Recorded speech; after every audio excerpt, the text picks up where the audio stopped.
안녕하세요, 서린이들 리우예요. 오늘은 정말 오랜만에 부산에 왔습니다. 부산 사는 친구랑 다음날 호캉스 하기로 해서 부산에서 저녁 먹기로 했거든요.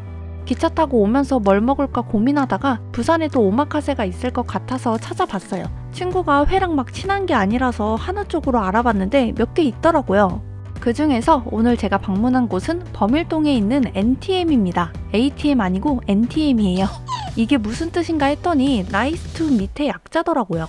NTM은 범일동 마제스타워 상가 1층에 있습니다. 예약일 전에 위치랑 주차장 안내 문자가 오니까 보고 가시면 되고 저는 2부인 8시에 방문했습니다. NTM 한우 오마카세 가격은 1인당 9만원이에요. 점심 영업은 하지 않고 저녁은 1, 2부로 오마카세 예약제로만 진행하고 있습니다. 오마카세 이후 10시에서 12시까지는 간단한 안주를 단품으로 시켜 먹을 수 있고 예약제는 아니라고 해요. 좌석은 총 7석 있고 한 타임에 2팀 정도밖에 받지 않기 때문에 이날도 저희 팀이랑 다른 팀까지 해서 4명만 있었어요. 그래서 되게 조용하고 널널한 공간에서 식사가 가능했습니다. 또 LP 플레이어에서 나오는 음악도 상당히 좋네요. 그럼 바로 NTM의 한우 오마카세는 어떨지 함께 보실까요? 자리마다 예약자명을 손수 써주셨네요. 이게 별거 아닌 것 같아도 또 받으면 기분 좋거든요. 본격적인 식사 전에 오늘 먹을 한우 설명을 먼저 하십니다. 안심, 낙엽살, 채끝 등심이에요. 이게 2인이 먹는 양이고 300g 정도 된다고 합니다. 첫 번째로 나온 건 트러플 계란찜이에요. 트러플 오일로 향만 내는 경우도 있는데 여기는 오일과 더불어 아예 송로버섯이 들어가 있네요. 뜨거워서 호호 불어서 먹어야 합니다. 계란찜은 엄청 고운 식감이고 계란찜 위에는 농도가 있는 짭짤한 소스가 있어서 간도 잘 맞고 트러플 향도 좋고 부드러워서 호로록 마시기도 좋네요. 두 번째로 나온 건 회인데요. 참치 등살과 광어입니다. 광어는 숙성을 좀 했는데 소금에 살짝 찍어 먹으라고 하더라고요. 그런데 광어에는 트러플 오일이 뿌려져 있어서 트러플 향이 확 납니다. 제가 느끼기에는 이 두 조합이 그렇게 잘 어울리는 것 같진 않았어요. 그리고 방금 전에도 트러플 향이 강한 계란찜을 먹고 난 뒤였는데 뒤에 바로 트러플 오일을 뿌린 회가 나오니까 좀 중복되는 맛이기도 하고 회의 맛을 좀 죽이는 것 같더라고요. 참치는 적당한 산미 있고 온도도 딱 시원하게 나와서 신선함도 느껴지고 좋았어요. 세 번째는 전복 비빔면이라고 해야 되나? 소면을 전복 내장 소스에 버무리고 찐 전복과 성게소 소스가 올라가 있습니다. 이 소면은 잔치국수에 들어가는 얇고 연한 소면이 아니라 일본 소면인데 좀 더 건조된 느낌이고 더 잘 끊깁니다. 제가 딱 이런 스타일의 면을 좋아하거든요. 라면도 퍼지면 절대 안 먹어요. 저는 극강의 꼬들파입니다. 이 전복 내장 소스와 성게소 소스에는 별다른 양념을 가미하지는 않은 것 같아요. 그래서 둘 다 본연의 맛이 잘 납니다. 어떻게 보면 바다향이 많이 난다고 할 수 있겠죠? 그래서 제 친구는 입맛에 안 맞았던 것 같은데 저는 되게 맛있게 먹었어요. 다음도 해산물인데요. 이게 이 코스에서 마지막 해산물입니다. 단새우, 아보카도, 간장에 절인 참치, 그리고 연어알을 잘 섞어서 감태에 싸먹으면 돼요. 단새우나 아보카도나 참치나 잘 으깨지는 식감이라서 재료가 한 방에 섞여버리는데 이때 연어알이 톡톡 터지면서 짠맛으로 자극을 주니까 좋네요. 또 감태 특유의 고소한 풍미도 잘 살고 감태는 필요하면 더 주십니다. 지금부터는 고기에 집중할 시간입니다. 육회예요. 보통 육회는 배랑 같이 먹잖아요. 지금 여기에도 배가 들어있습니다. 이 하얀색 캐비아 모양의 알이 배를 착즙해서 만든 거라고 해요. 그리고 옆에 이 메추리알 귀여운 거 보세요. 육회와 섞어서 잘 비벼 먹으면 됩니다. 육회 간은 딱 술과 함께 먹기 좋을 정도로 단짠단짠 간이 아주 좋았고 이 착즙한 배 알갱이는 톡톡 터져서 안에 막 배즙이 나오는 게 아니라 배에 갈아서 뭉쳐놓은 느낌? 씹으면 뭉개지는 느낌이더라고요. 배향만 살짝 나는 정도였던 것 같습니다. 그리고 보면 육회가 양념이 많은 건지 아니면 메추리알에 흰자가 섞여서 그런 건지 물기가 많아서 질척대는 느낌은 좀 있습니다.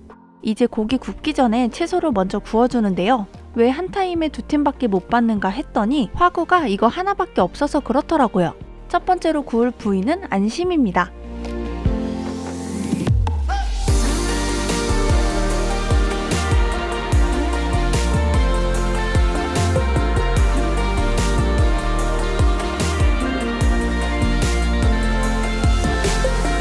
먹음직스럽게 익은 안심이 나왔습니다.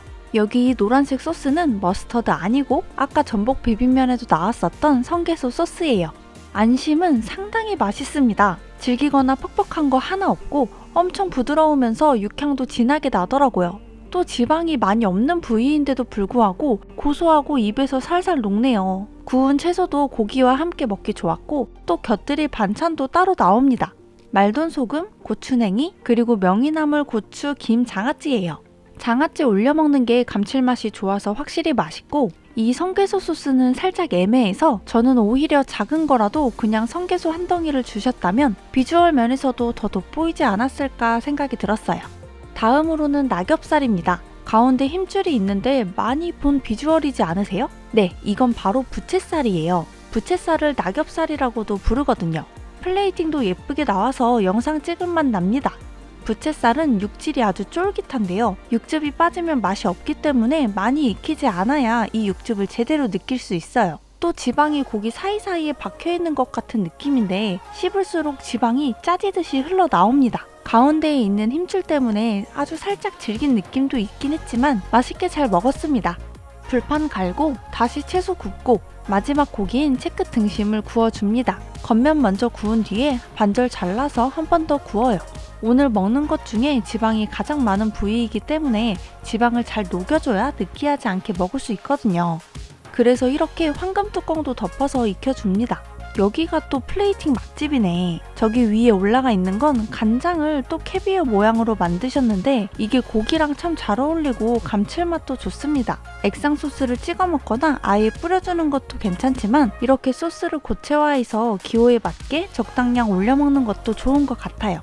그리고 먹다 보면 느끼함이 좀 찾아오는데 이때 채 썬 파가 또 느끼함을 싹 잡아줍니다.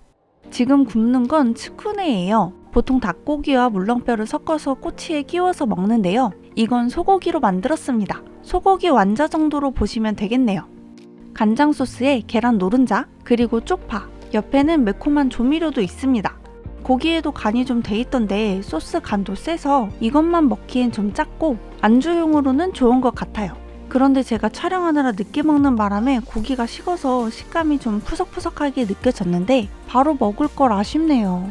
소고기와 여러 재료들을 푸짐하게 넣고 말아주시는 후토마키도 나오고 이번엔 밥을 굽고 있는데 오차즈케가 나올 겁니다. 오차즈케가 녹차라는 뜻의 오차와 담그다라는 뜻의 스케루로 합쳐진 이름인데 여기선 녹차 대신 꽃게 육수를 넣어서 만들어 줄 겁니다. 색이 무슨 약탕 같네요? 제대로 우려낸 꽃게 향이 진동을 해요. 밥 위에는 꽃게 살을 발라서 올렸고요. 국물 들어가니까 배가 확 부르더라고요. 날씨도 쌀쌀한데 든든하게 마무리할 수 있는 식사였습니다. 이날 다른 손님 중 한 분이 생일이라서 갑자기 불 꺼져가지고 같이 축하해줬어요. 케이크 나눠주셔서 맛있게 먹었습니다. 그리고 마지막으로 딸기 셔벗하고 따뜻한 패션후르츠 차까지 나오면 식사 끝입니다.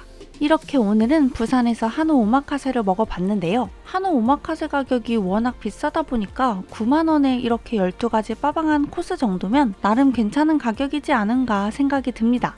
또 고기 상태 좋고 맛있게 잘 구우셨어요. 북적이지 않고 조용한 공간이라서 좋았고 초반에 해산물이 나온다는 점도 마음에 들었습니다. 부산에서 맛집도 더 다니고 좀 더 머무르고 싶었는데 짧은 순간이라 너무 아쉽네요. 그래도 친구한테 오마카세 첫 경험도 시켜주고 기분은 좋네요. 그럼 오늘도 저와 맛있는 시간 보내주셔서 감사합니다.